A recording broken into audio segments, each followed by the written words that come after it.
চলুন আজ আপনাদের নিয়ে যাই অরুণাচল প্রদেশের অসম্ভব সুন্দর ঠান্ডা পাহাড়ের বুকে। এখানে এক বন্ধুত্ব আর পরিশ্রমের গল্প বোনা হচ্ছে। এমন ৪ জন মানুষের গল্প যারা নিজেদের ঘর ছেড়ে বহু দূরে এক নতুন জীবনের স্বপ্ন দেখছে। এই একটা লাইন, জানেন, এটাই যেন পুরো গল্পের একেবারে নির্যাস। এটা শুধু ৪ জন কর্মীর গল্প নয়, এটা আসলে ৪ বন্ধুর গল্প, যারা একসাথে জীবনের একটা নতুন অধ্যায় লিখছে, যেখানে কাজের চাপ তো আছেই, কিন্তু তার চেয়েও বড় হল একে অপরের ভরসা হয়ে ওঠা। তাহলে আর দেরি কেন, চলুন পরিচয় করা যাক আমাদের এই গল্পের ৪ মূল চরিত্রের সাথে। এরাই হলেন সেই ৪ জন: সন্তোষ, সুশান্ত, প্রদীপ আর নিশি। দেখতে গেলে ৪ জনের স্বভাব কিন্তু ৪ রকম, কিন্তু একটা জায়গায় তাদের দারুণ মিল। তারা যেন একই সুতোয় বাঁধা। আমাদের আজকের এই পুরো আখ্যানটা কিন্তু এদেরকে নিয়েই। আচ্ছা, পাহাড়ের বুকে ওদের দিনগুলো কাটে কি করে? মানে এত কঠিন পরিশ্রমের মাঝেও ওরা আনন্দ করার, একে অপরের সাথে সময় কাটানোর সুযোগটা বের করে নেয় কিভাবে? চলুন সেটা একটু দেখি। দিনটা শুরু হয় বেশ ভোরে, সকাল ৭টা নাগাদ, ওই ঠান্ডা পাহাড়ি হাওয়া গায়ে মেখে। তারপর সারা দিন ধরে চলে কঠোর পরিশ্রম, কিন্তু এর মধ্যেও ব্যাপারটা বেশ মজার। যেমন ধরুন, সন্তোষ তার ক্যামেরা দিয়ে সুন্দর মুহূর্তগুলো তুলে রাখে। ওদিকে সুশান্ত আছে তার গল্পের ঝুলি নিয়ে, সবার মন হালকা করার জন্য।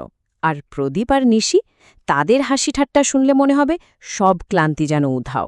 কাজ তো বিকেল ৫টায় শেষ হয়ে যায়, কিন্তু তাদের আড্ডা সেটা চলতেই থাকে। কাজ তো শেষ হলো, এরপর কি? এরপর শুরু হয় তাদের একান্ত নিজেদের সময়।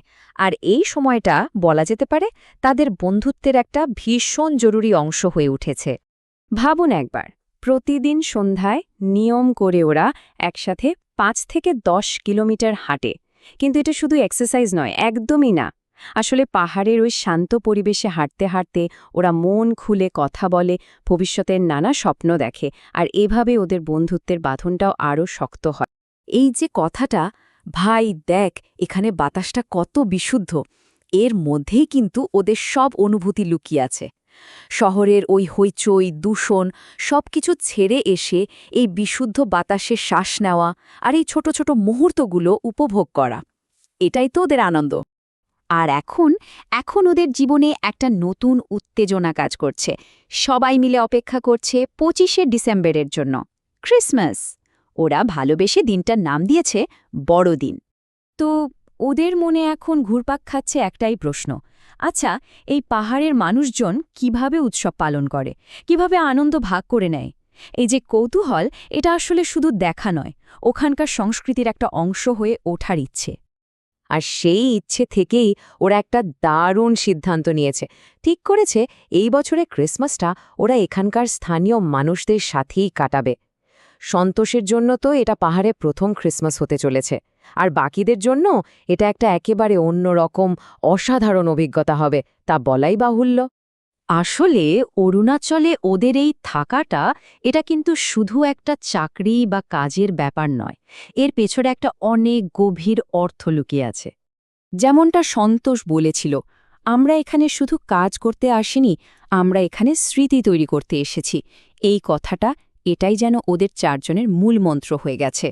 আসল উদ্দেশ্যটা কাজ তো বটেই, কিন্তু তার সাথে এমন কিছু স্মৃতি তৈরি করা যা সারা জীবন থেকে যাবে। আগেই বলছিলাম না, ওদের ৪ জনের স্বভাব আলাদা, কিন্তু দেখুন ওদের সবার গন্তব্য কিন্তু একটাই: একসাথে পরিশ্রম করে একটা সুন্দর ভবিষ্যৎ তৈরি করা।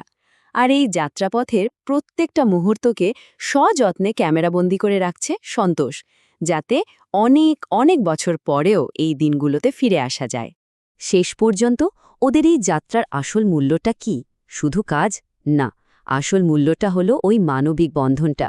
ওই অচেনা অচেনা পাহাড়ি রাস্তায় ওরা যে বন্ধুত্বটা খুঁজে পেয়েছে, সেটাই হয়তো ওদের জীবনের সেরা উপার্জন। আর চলুন এই অসাধারণ ভাবনাটা দিয়েই আজকের আলোচনা শেষ করা যাক। যদি সুশান্ত, প্রদীপ এবং নিশির মতো বন্ধুরা সাথে থাকে, তবে প্রতিটি পথ সহজ এবং প্রতিটি পাহাড় সুন্দর মনে হয়।